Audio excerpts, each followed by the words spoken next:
Bom, dando sequência ao nosso estudo aqui, vamos falar sobre renúncia e transação. A renúncia é um ato unilateral da parte, através do qual ele se despoja de um direito de que é titular, abre mão, e sem correspondente concessão pela parte beneficiária da renúncia. Então, um ato unilateral, renúncia. A transação já é um ato bilateral, tá? Ou plurilateral, pelo qual se acertam direitos e obrigações entre as partes acordantes mediante concessões recíprocas, envolvendo questões fáticas ou jurídicas duvidosas, etc. Bom, serão nulos de pleno direito os atos praticados com o objetivo de desvirtuar, impedir ou fraudar a aplicação dos preceitos contidos na presente CLT. As relações contratuais de trabalho podem ser objeto de livre estipulação das partes interessadas em tudo quanto não contravenha às disposições de proteção ao trabalho, aos contratos coletivos que lhes sejam aplicáveis e às decisões das autoridades competentes. Então são três coisas. As relações contratuais de trabalho, elas podem sim ser objeto de livre estipulação, tá? Livre estipulação das partes interessadas, só que em tudo quanto não contravenha as três coisas: disposições de proteção ao trabalho, né, CLT, etc., aos contratos coletivos e as decisões das autoridades competentes. Nos contratos individuais de trabalho, só é lícita a alteração das respectivas condições por mútuo consentimento. E ainda assim, desde que não resultem direta ou indiretamente prejuízos ao empregado, sob pena de nulidade da cláusula infringente.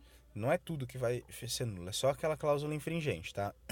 É lícita a alteração das respectivas condições, tá? Por mútuo consentimento. E ainda assim, desde que não resultem prejuízos ao empregado, tanto direto quanto indireto, tá? Bom, a gente tem casos aqui de indisponibilidade desses direitos, né? Indisponibilidade absoluta e indisponibilidade relativa. A absoluta não pode ir pronto por ter um patamar civilizatório mínimo, né? Firmado pela sociedade política em um dado momento histórico. Como, por exemplo, está aqui o direito à assinatura da carteira de trabalho, salário mínimo, normas de segurança e saúde no trabalho. Isso aqui não muda de jeito nenhum, tá? Por acordo nenhum. E a disponibilidade relativa, que aí o direito enfocado traduz interesse individual ou bilateral simples, tá? Que não caracteriza aquilo que eu falei, esse padrão mínimo civilizatório. Exemplo aí, mudança da modalidade de pagamento de salário, por exemplo, de fixo para variável, né? Desde que não resulte em prejuízo ao obreiro. Afinal, como citado acima, o autor conclui que a transação é cabível quando se relaciona aos direitos de indisponibilidade relativa, desde que não resulte prejuízo ao empregado. Nesse cenário, a reforma trabalhista ampliou as possibilidades de transação, em especial aquelas realizadas pelo Sindicato dos Trabalhadores, tá? Isso também é fato. Tá? Outro assunto aqui agora, relação de trabalho e relação de emprego, tá? Fazer a distinção entre empregado e empregador e etc. Bom, na relação de trabalho e relação de emprego, coloquei aqui relação de emprego. Bom, empregado urbano, empregado rural, empregado doméstico, aprendiz, etc. Aprendiz é relação de emprego. Estagiário não. Bom, relação de trabalho. Trabalho avulso, trabalho autônomo, trabalho eventual, estagiário, etc. Quem é empregado? Considera-se empregado toda pessoa física que prestar serviço de natureza não eventual a empregador, sob a dependência deste e mediante salário. Aí tá aqui o quadro, pessoa física, ó, tá vendo, empregado, é isso, pessoa física, pessoalidade, não eventualidade, subordinação jurídica e onerosidade, são 5 pontos, tá? Pessoa física, é importante frisar que existe tentativa de mascaramento de típicas relações de emprego, onde se tenta camuflar o vínculo empregatício com o uso artificial da pessoa jurídica, tá? Coloca uma empresa, mas na verdade é uma pessoa física que está fazendo. Pessoalidade tem que ser intuito persona, tem que ser a mesma pessoa, tá? O empregado, existe a infungibilidade, no caso a pessoalidade, a prestação de serviço, intuito persona, e para o empregador não, é a fungibilidade. O exemplo disso é a sucessão de empregadores, tá? A subordinação, essa subordinação é jurídica, tá? Não é financeira nem econômica, ela é subordinação jurídica, tá? Tem a onerosidade, tá? Que o cara trabalha para receber, não pode trabalhar de graça, tá? Até aqui diz que o atraso ou inadimplemento do salário não retira o caráter oneroso da relação de emprego, tá? A não eventualidade, e assim, ele deve disponibilizar da sua força de trabalho permanentemente, mas não significa que seja todos os dias. Por exemplo, restaurante que sobe de quinta a domingo. Tá? Ele trabalha toda quinta a domingo, não é todo dia, mas existe uma não eventualidade. Tá? O que é diferente também de continuidade. Tá? De quem trabalha de forma contínua, no caso, é o empregado doméstico. A gente vai ver mais pra frente. Aqui é uma questão que pede os requisitos, são 5.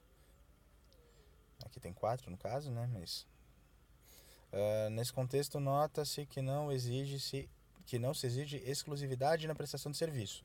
Isso aqui também é importante. O cara pode trabalhar em outro emprego, tá?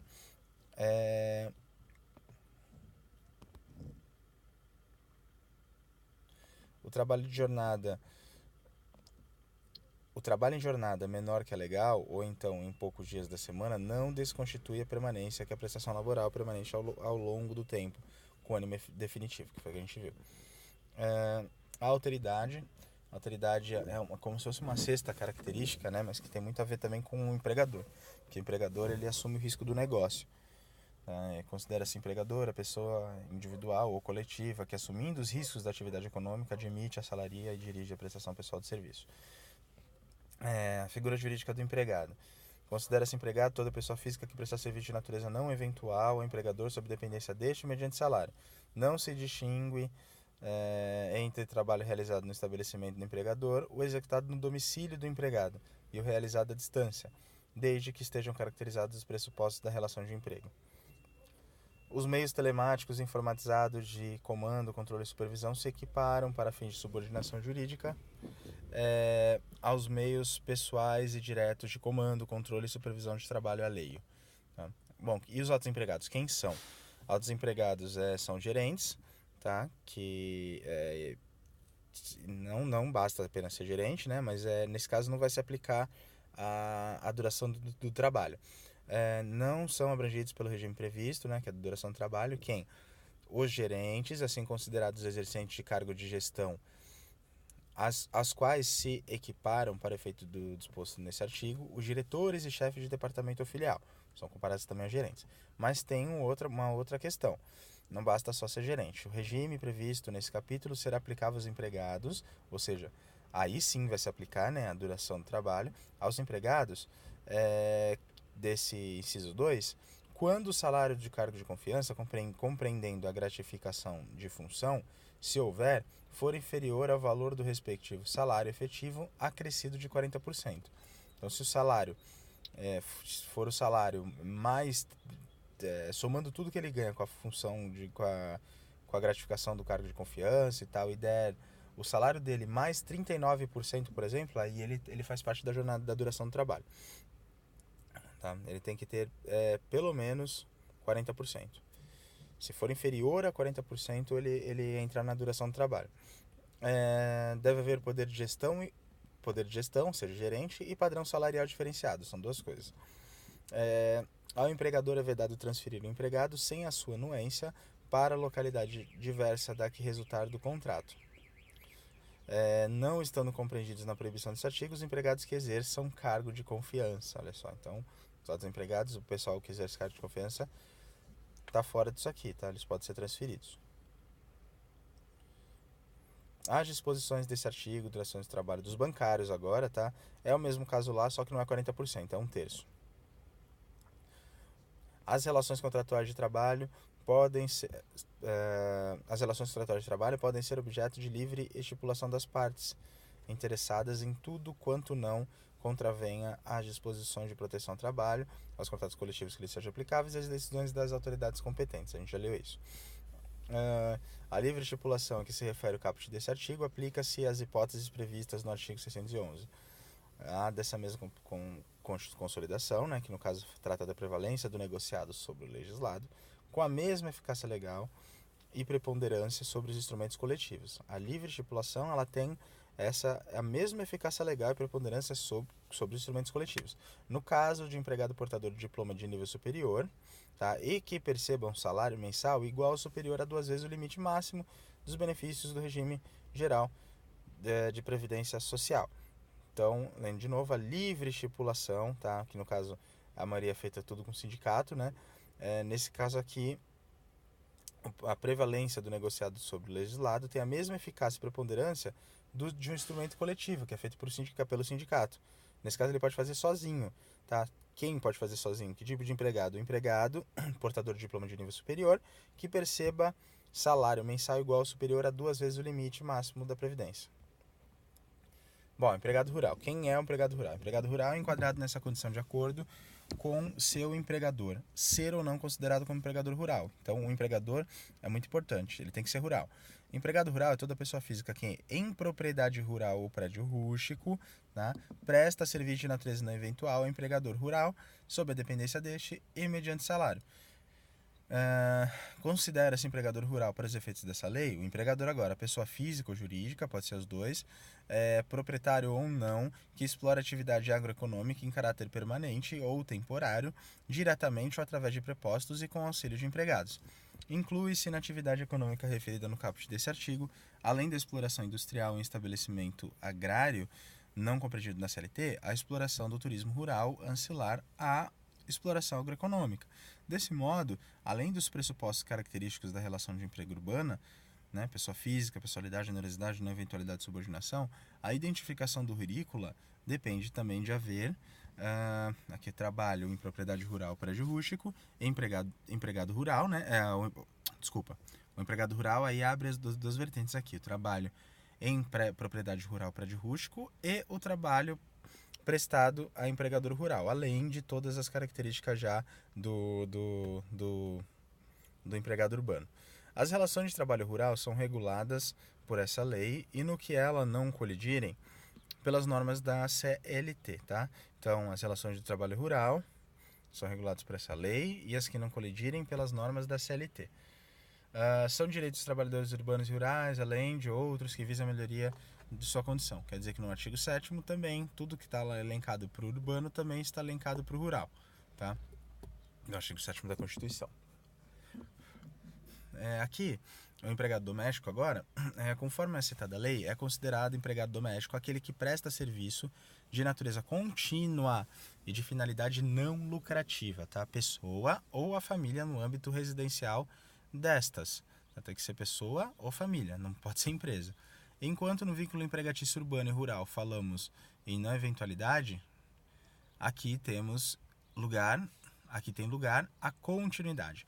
A nova lei definiu que será considerado doméstico aquele que trabalhar mais de 2 dias por semana. Até 2 dias não é, tá? A mesma pessoa ou família. Em relação ao empregador doméstico, percebam que este é pessoa física ou família, o empregador. É inadmissível no nosso ordenamento empregador doméstico pessoa jurídica. Tá? Então, o empregado doméstico aqui, ele vai ter as mesmas requisitos, né, que o empregado urbano, só que ele não vai ter a não eventualidade, ele vai ter a continuidade. E também vai ser acrescido a finalidade não lucrativa de labor prestado em âmbito residencial, pessoa física ou família. Então, a atividade que ele exerce não pode dar lucro para a pessoa física, para o empregador dele, né? Bom, aprendiz. Quem é o aprendiz? Contrato de aprendizagem é um contrato de trabalho especial, ajustado por escrito, tem que ser por escrito, e por prazo determinado, em que o empregador se compromete a assegurar ao maior de 14, menor de 24 anos, inscrito em programa de aprendizagem, formação técnico profissional metódica compatível com o seu desenvolvimento físico, moral e psicológico. E o aprendiz se compromete, né, a executar com zelo e diligência as tarefas necessárias a essa formação. A formação técnico-profissional a que se refere o caput desse artigo caracteriza-se por atividades teóricas e práticas, metodicamente organizadas em tarefas de complexidade progressiva, desenvolvidas no ambiente de trabalho. Então, no caso aqui, a aprendizagem, né, vai ter o aprendiz que de uma instituição de ensino de aprendizagem, geralmente sistema S ou similares, tá? E vai ter um empregador. São essas três que precisa estar ali. Então, para ter o contrato de aprendizagem, tem que ter a instituição, tem que ter o aprendiz e o empregador. Tá? São as três partes. A validade do contrato de aprendizagem pressupõe anotação na carteira de trabalho e previdência social, matrícula e frequência do aprendiz na escola, caso não haja concluído o ensino médio, e inscrição em programa de aprendizagem desenvolvido sob orientação de entidade qualificada em formação técnico-profissional metódica. O descumprimento das disposições legais e regulamentares importará a nulidade do contrato de aprendizagem. Nos termos do artigo 9º da CLT, né, que é o da falsidade lá, né, estabelecendo-se o vínculo empregatício diretamente com o empregador. Ele deixa de ser aprendiz e passa a ter um vínculo, e passa a ser empregado, responsável pelo cumprimento da cota de aprendizagem.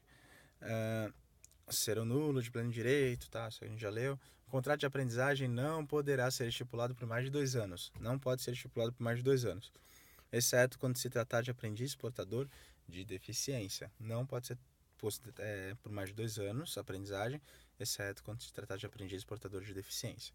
Os estabelecimentos de qualquer natureza são obrigados a empregar e matricular nos cursos de serviços nacionais de aprendizagem número de aprendizes equivalentes a 5% no mínimo, 15% no máximo, dos trabalhadores existentes em cada estabelecimento, cujas funções demandem formação profissional.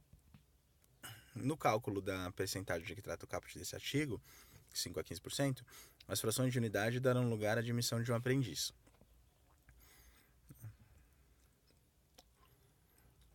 Aqui a diferença da relação de emprego para o estágio, né? Olha só. A relação de aprendiz para o estagiário. Né? No contrato de aprendizagem, a relação é de emprego. A do estágio não. É um trabalho lato sensu. Agentes envolvidos é o aprendiz. O estagiário é o próprio estagiário mesmo, né? Concedente de estágio em instituição de ensino. Esse aprendiz, ele vai estar envolvido no contrato, né? Aprendiz, o empregador e a entidade qualificada lá de ensino. A formalização. O contrato de aprendizagem tem que ser por escrito, tá? É um contrato especial de trabalho. No estágio, é um termo de compromisso. Assina a carteira de trabalho para aprendizagem? Sim, a aprendizagem está lá na carteira, tem registro. Estágio não, porque não é relação de emprego. Cota legal de 5 a 15%. Né, dos trabalhadores cujas funções demandam informação profissional. Lá de estágio não tem obrigatoriedade nenhuma. E a duração, tá? Ambos são não superior a 2 anos, exceto portador de deficiência, tá? Aí é para ambos. Empregado público. O pessoal admitido para emprego público na administração federal, direta, autárquica e fundacional terá sua relação de trabalho regida pela consolidação da lei trabalhista e legislação trabalhista correlata, naquilo em que a lei não dispuser em contrário, tá? Então, é um empregado público na administração federal direta, autárquica e fundacional, tá? Terá sua relação de trabalho regida pela CLT. Para emprego público, tá? Temporário. Trabalho temporário é aquele prestado por pessoa física contratada por uma empresa de trabalho temporário que coloca à disposição de uma empresa tomadora de serviços para atender a necessidade de substituição transitória de pessoal permanente ou a demanda complementar de serviço. Aqui já fica mais complicadinho. Então, trabalho temporário é aquele prestado por pessoa física, tá? Essa pessoa física ela vai ser contratada por uma empresa de trabalho temporário. E essa empresa de trabalho temporário vai colocar essa pessoa física à disposição de uma empresa tomadora de serviços, tá? Para atender, aí são essas hipóteses que a gente tem que decorar.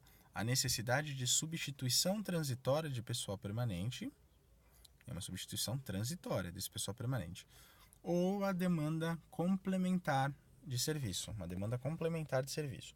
Duas hipóteses. Do temporária para atender a necessidade de uma substituição transitória de pessoal permanente ou a demanda complementar de serviço. Tá aqui. A empresa de trabalho temporário é a pessoa jurídica devidamente registrada do Ministério do Trabalho, responsável pela colocação de trabalhadores à disposição de outras empresas temporariamente. A empresa tomadora de mão de obra está aqui, né? Um contrato de natureza civil, intermediação de mão de obra. Vai estar os 3 polos, né? A empresa de tomadora de mão de obra, trabalhador temporário e a empresa de trabalho temporário. São 3 polos. O trabalhador temporário ele vai ter relação de trabalho lá na direita ali com a empresa de trabalho temporário. E com a empresa tomadora de mão de obra, existe o trabalho subordinado. Entretanto, não há vínculo de emprego, tá? Mas a subordinação ali tem.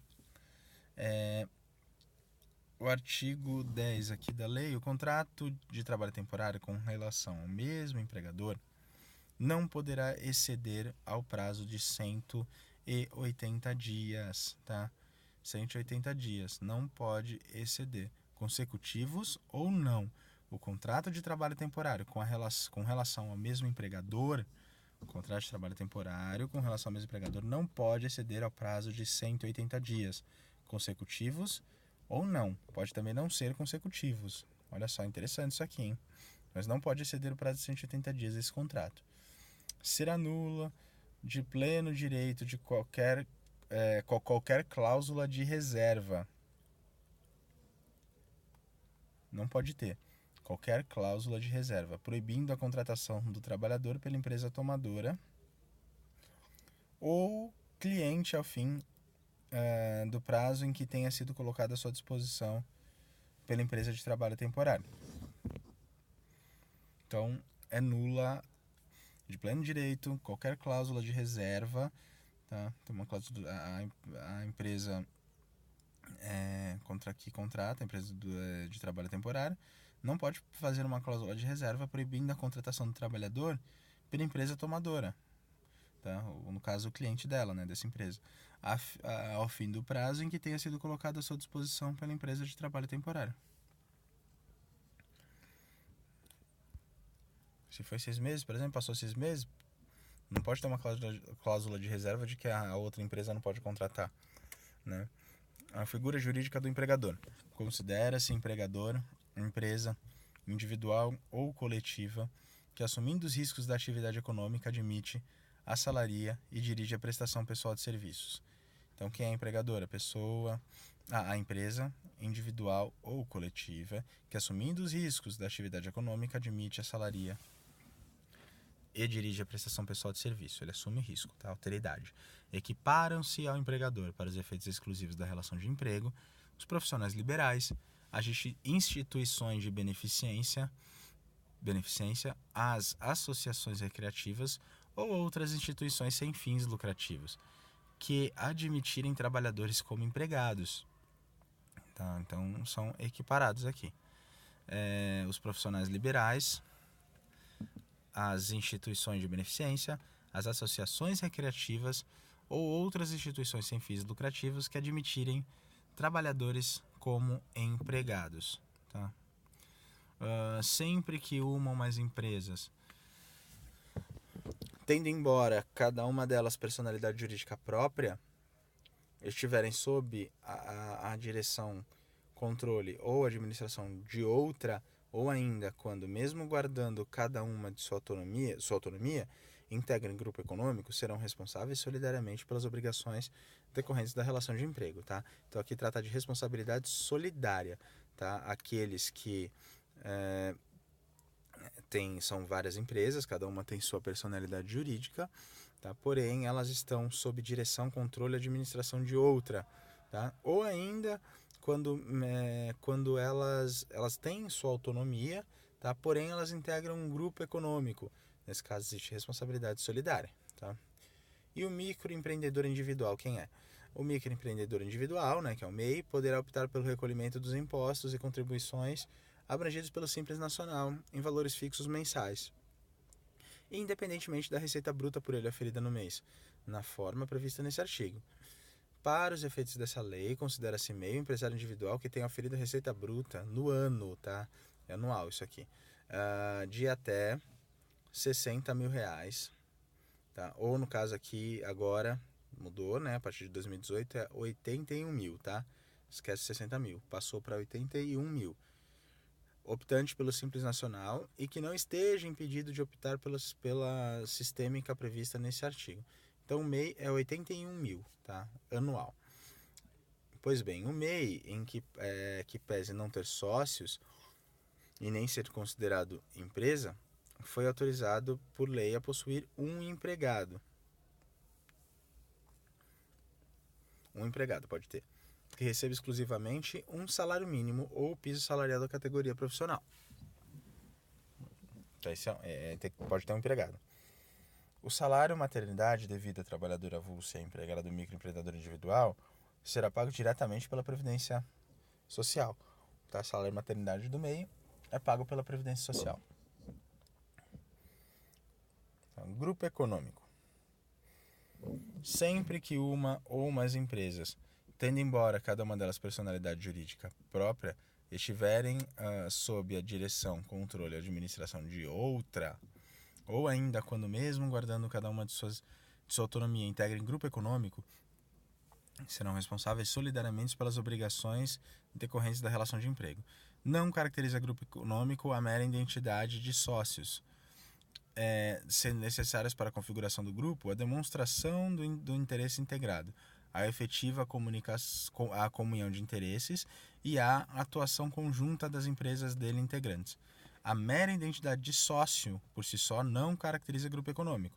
Tem que ter demonstração do interesse integrado, tem que ter comunhão de interesses, tem que ter atuação conjunta das empresas dele integrantes.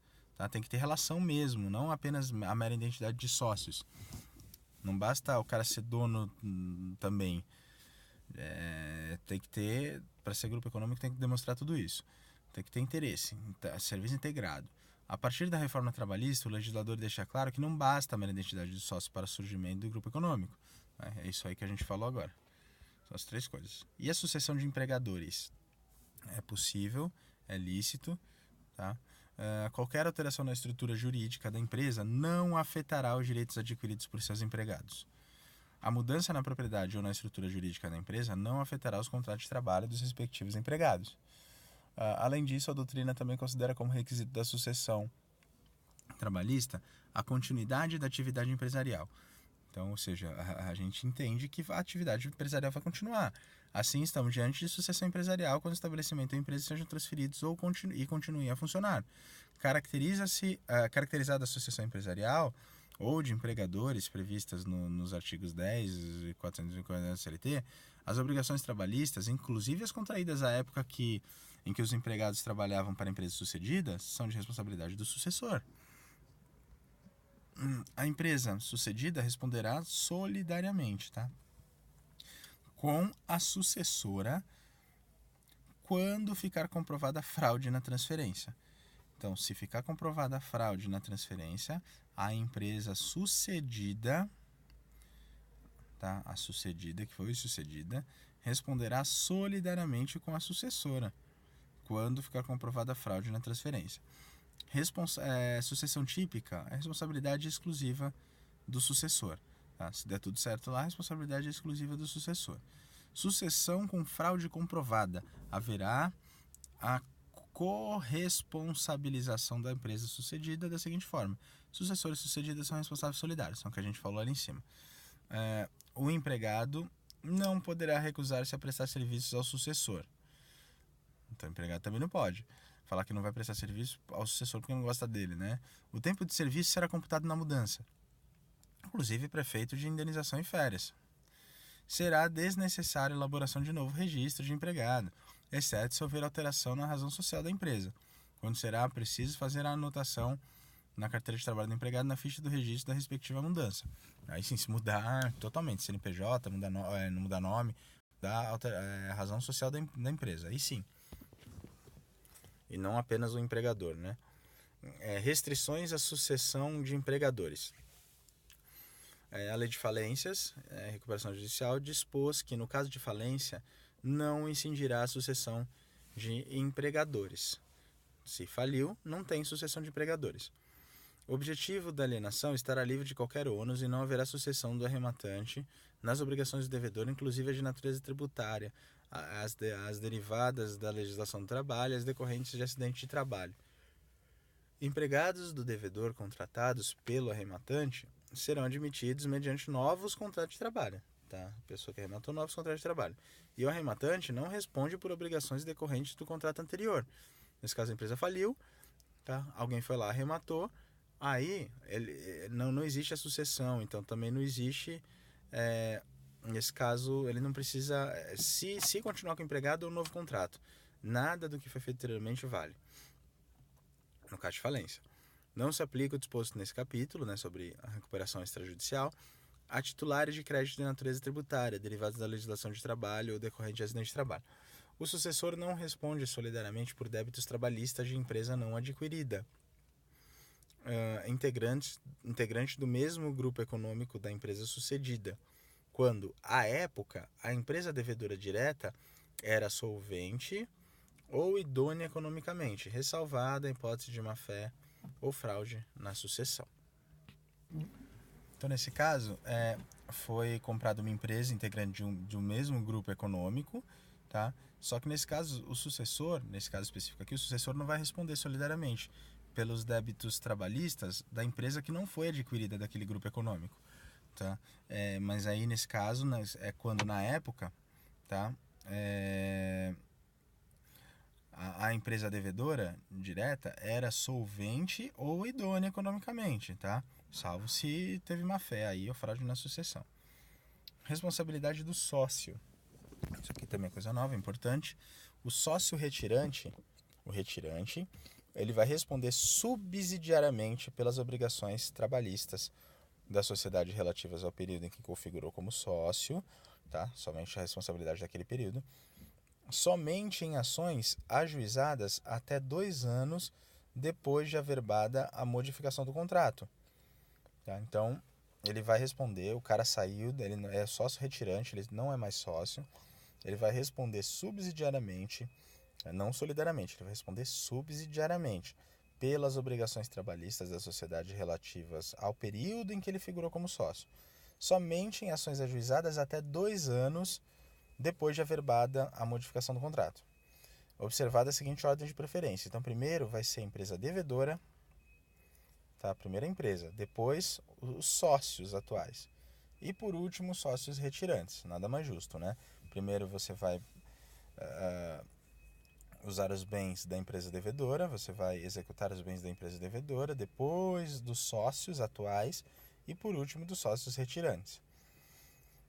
O sócio retirante responderá solidariamente com os demais quando ficar comprovada a fraude na alteração. Aí responde todo mundo, tá? Se teve fraude aí. Ele, na verdade, ele continua como sócio, né? Aí muda tudo, né? Enfim.